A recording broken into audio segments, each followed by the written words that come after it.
Welcome to Rob Schmitt Tonight. The Abrago Garcia clown show is rolling on today. At this point, you'd have to think Democrats have some sort of a humiliation fetish.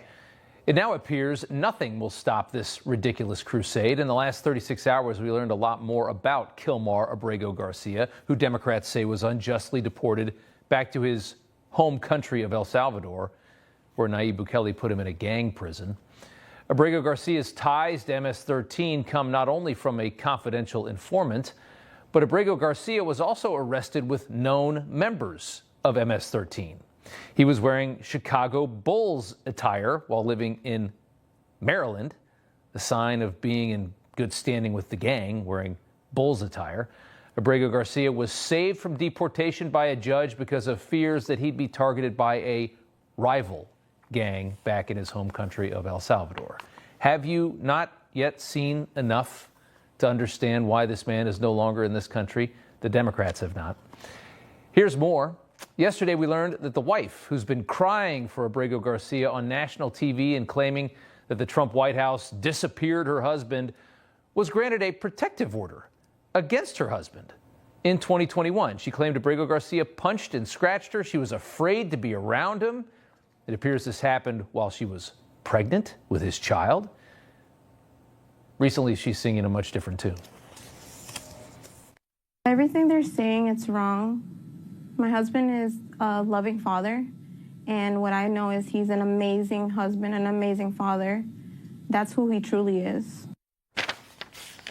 Amazing husband and father. It's also insane that Senator Chris Van Hollen of Maryland, after learning the raw story about this man that he had claimed was innocent, he's still in El Salvador, still there tonight, doing news conferences from this empty room. And of course, he was on Rachel Maddow last night. My goal, Rachel, is to make sure that we keep the spotlight on this issue because I think it's unsustainable. It's unsustainable to continue to keep a person who has not been convicted of a crime in the worst prison in El Salvador. I may be the first member of Congress here, the first senator, but I can assure you more will be coming. And you cannot continue to keep this man locked up in this worst prison in El Salvador when he hasn't committed a crime. And so we're going to keep at this. Yeah. So they're not going to give up on this, is the point. And more Democrats are coming in. Bear in mind that this is an El Salvadorian citizen who's now back in his home country. El Salvador has a legal system. If he's innocent, he can make that case. We don't control CECOT prison. We don't control El Salvador's legal system. He's back home. He's back in his own country. He was illegal here. He was going to get booted out no matter what. So Chris Van Hollen, the senator from the state of Maryland, is wasting his entire week fighting a legal battle in a foreign country, a battle that is fully untethered from the United States. He even said he wants to bring Abrago Garcia home. He wants to bring the illegal from El Salvador home. This is how these people look at your country. They don't think we have any borders on this country. They just think this is for everyone. The world to loot. He said it with a straight face. Let's bring him home. High-profile Democrats are actually jumping on this bandwagon along with him. Take a listen.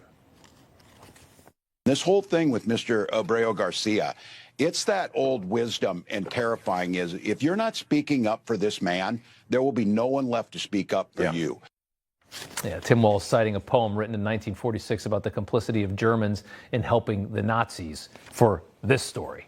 That's desperation. Liz Warren is making this her fight as well. They want to have the American people say it's okay to just disappear people. Right. And somehow they think if they can make up lies about him, if they can do whatever they want, then the answer will be the American people will settle for this. We do not disappear people in the United States. Because here's the thing. If they can disappear Mr. Abrago Garcia, then they can disappear you. Pocahontas says we can't disappear illegal aliens that they invited in. New polling shows Americans want everyone out, every illegal out, and totally disagree with her sentiment, especially the dangerous ones. More than half the country thinks every illegal crosser needs to be returned from whence they came. This is arguably the worst political decision the dying Democrat Party could even make right now. They're just making themselves sound crazier and crazier and crazier. They're tethering their identity to protecting a violent gang-affiliated illegal alien. They're fighting harder for Abrago Garcia than they would ever fight for you. Do you ever see this kind of passion for a beleaguered middle-class union worker in this country? Of course not. Think of how many Americans right now are going through something. They could really use a fight like this for them. These people don't care. But now that it's clear Abrago Garcia is a very distasteful illegal, now that all of this new information has come out, which really makes them look ridiculous, some of them are just moving the goalpost. He's also a serial abuser. This is not the type of individual I don't think any one of us would want in our country. He should be deported. But respectfully, Sir Michael, we can't make it about Kilmar. Like, that's just one person. But that's the case we're talking about. That is, but I guess if we look at the macro and not the micro, and just look at the process of this, because he's not the only person there. So we're, what, emptying out all of CECOT prison in El Salvador to bring them all home? Is that what she wants to do? Bring them all out? Free them all? Well, let's take a closer look at who we're talking about here. There they are. Can we let them stay at Tiffany's house?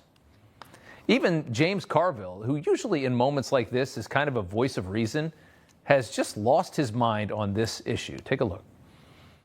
People say, well, should we really fight on this turf, or should we fight more on ordinary people? And this we should fight on. If they do this to him, it's an old saying. First they came for the, whatever, and then whatever, and then they came for me. You know what? You know why you remember that saying? Because there's wisdom in it. I think this is worthy of being on the top agenda of things that we're going to fight over, is get this guy back home. Home. He said it again. And then he used the same quote that the DNC obviously sent out to everybody, to Walls, to Pocahontas, to everybody else, that same old quote. And then he said, we're going to bring this guy back home.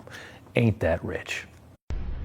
You know, everybody's reporting the same stories, the same spin. You turn the channel, it's always the same. But not us. We're different. We report the real news. No spin, just the facts. Turn to us, and you won't turn back. Tune in to Rob Schmitt tonight on Newsmax.